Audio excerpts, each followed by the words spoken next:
ఇటు హోరు గాలి అని తెలుసు, అటు వరద పొంగువని తెలుసు. హోరు గాలిలో వరద పొంగులో సాగలేనని తెలుసు.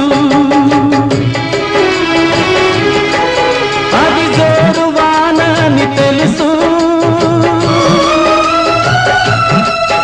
ఇది నీటి సుడులని తెలుసు.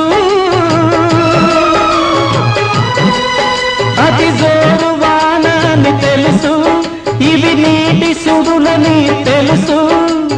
జోరు వానలో నీటి సుడులలో మునగ తప్పదని తెలుసు.